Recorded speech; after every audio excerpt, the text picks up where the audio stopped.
Today, a deeper dive into the employment numbers.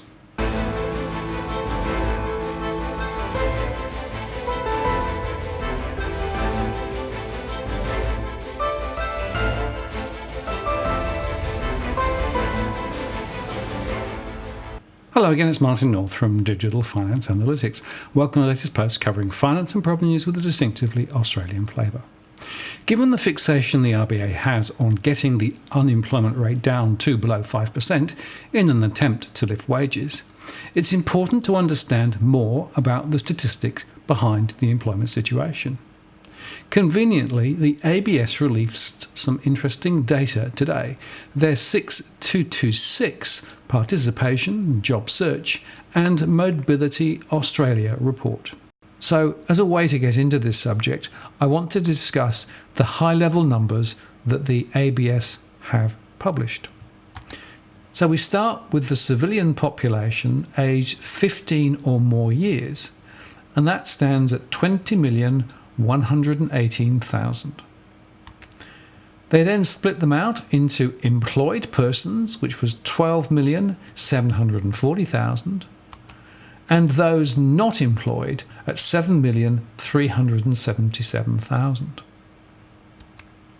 Of those who want to work amounted to 1,980,000, and that include those who might work. And that can be split out between those actively looking to work, 752,000, and those who did not actively look for work in the period concerned, and that's 1,108,000. From those actively looking for work, you can further break it down into unemployed persons at 677,000, those who had a job to go to ahead, 120,000, those available to start within 4 weeks at 58,000, and those not available to start within 4 weeks at 17,000. Now, going back to the not employed persons, there were 5,397,000 who did not want to work. And of those who did not actively look for work, that can be broken out into not available to start within the next 4 weeks at 248,000, and available to start within 4 weeks at 860,000, and that was broken down between 90,000 who were discouraged job seekers and 770,000 for other reasons. And the final bit of the puzzle is that if you add those not available to start within 4 weeks, the 248,000, and those who did not want to work at 5,397,000, together they are without marginal attachment to the labour force in ABS terms, and that amounts to 5,645,000 people. So with that introduction, we can now go on and look in more detail at what the ABS said. And they said another 5.6 million persons are not in the labour force and not marginally attached. They either did not want to work, that's 4.8 million or 72.2%, or are permanently unable to work, that's 560,000 or 8.4%, or wanted to work but were neither actively looking nor available to start within 4 weeks, which was 250,000 or 3.7%. The increase of those who did not want to work, up from 4.5 million or 69.6% in February 2015, is almost entirely driven by retirees. And they say that 12.7 million people were employed in February 2019, which is almost 2/3 of the civilian population aged 15 and over. That's 20.1 million in total. Of these, around 1.1 million people, or 9% of those employed, were underemployed, almost all of whom usually work part-time, around 1 million. Underemployment has been relatively stable in the past few years at around 1 million people in 2015, but has grown over the past decade from 0.5 million people in February 2008. 45.9% of underemployed part-time workers in February 2019 had been underemployed for a year or more. If a suitable job was offered, 16.8% would be prepared to move interstate, and 22.6% would be prepared to move intrastate. Just under half, at 49.6%, of underemployed part-time workers took active steps to look for additional hours. And 8.5%, or 1.1 million, of employed persons changed employers or businesses in the 12 months up to February 2019. This continues a trend of increasing job churn compared with the past few years, with 7.9%, or 0.9 million, changing employers or businesses in the year to February 2015. The recent increase is driven largely by an increase in mobility for professionals. Over 1.2 million persons changed job in the 12 months ending February 2008. And of the 677,000 unemployed persons in February 2019, 87.8% reported having difficulty finding work. The reasons for difficulty finding work have changed somewhat in recent years, with an increase since February 2015 in personal factors such as insufficient work experience and own ill health or disability, and a decrease in job-related factors such as too many applicants and no vacancies at all. Of the 6.7 million persons not in the labour force at February 2019, 1.1 million, or 15.7%, were marginally attached as they wanted to work and were either available to start work or had actively looked for work. Persons marginally attached have decreased from 17.1% at February 2015, following a similar downward trend as unemployed persons in the same period. One other interesting analysis is the underutilisation question. The ABS uses combinations of the conditions to determine headline rates of potential labour supply and underutilisation over time, which are consistent, they say, with international standards. On the rare occasions that a standard is changed, the ABS can draw upon, they say, the wealth of information collected to revise and maintain a consistent time series.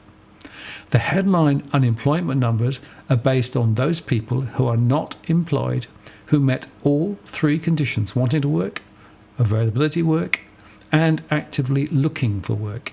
It also includes people who have stopped actively looking for work because they've accepted a job offer, but have not started working yet. In February 2019, there were 677,000 unemployed people. The headline number of underemployed part-time workers are based on two conditions: wanting more hours and also being available to work more hours. It does not require underemployed workers to actively look for work. There were 1.02 million underemployed part-time workers in February 2019, and the headline number of underemployed full-time workers are not based on the conditions explored so far. A full-time worker is considered underemployed if they involuntarily work part-time hours for economic reasons, such as not having enough work or being stood down by their employer.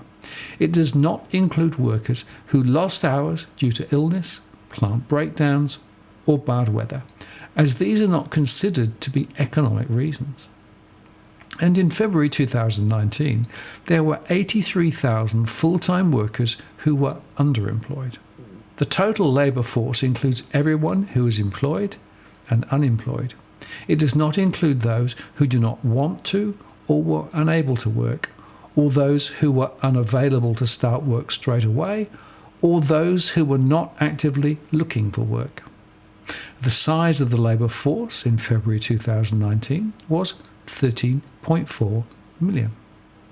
And based on these classifications, the data indicates that the underutilisation rates for February 2019 were unemployment rate at 5%, underemployment rate at 8.2%, and the underutilisation rate at 13.3%.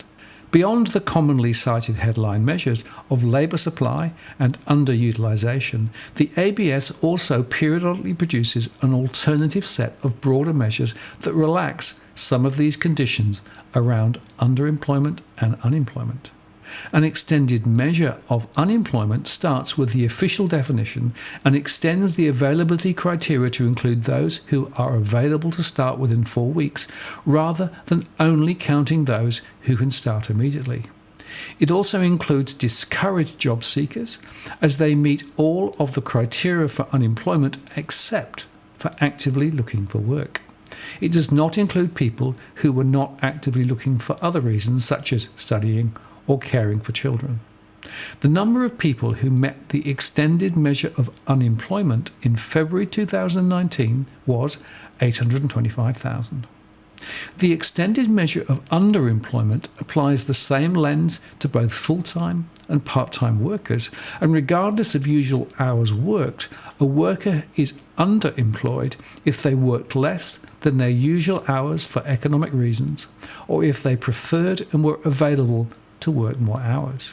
Using this measure, there was an extra 550,000 full-time workers who were underemployed, as they either preferred and were available to work more full-time hours, or they worked less full-time hours than usual for economic reasons.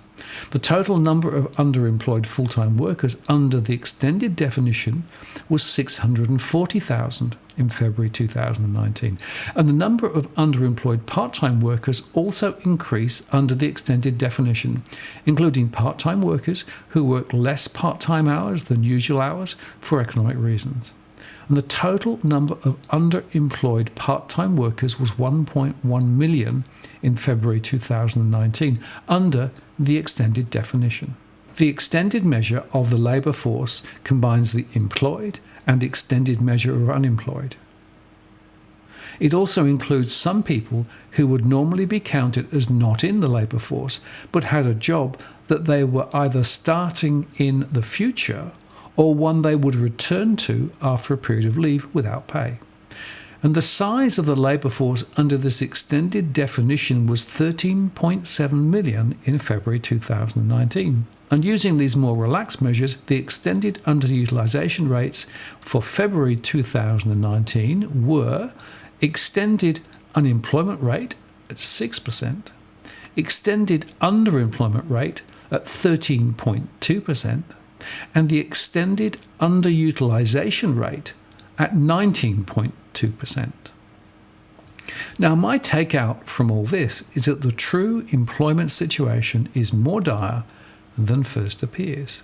And as a result, it seems to me it's going to be unlikely the RBA will see wages lift much at all, even at, say, a reported unemployment rate of 4.5%. There are simply more people underemployed and looking for work. Before I go, a quick reminder, our next live stream question and answer event is scheduled for Tuesday the 16th of July at 8 p.m. Sydney time. Here is the link so that you can bookmark the event.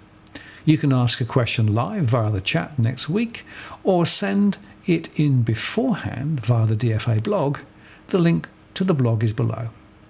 I look forward to discussing our updated scenarios with you. I'm Martin North from Digital Finance Analytics. Many thanks for watching, and I'll see you again next time.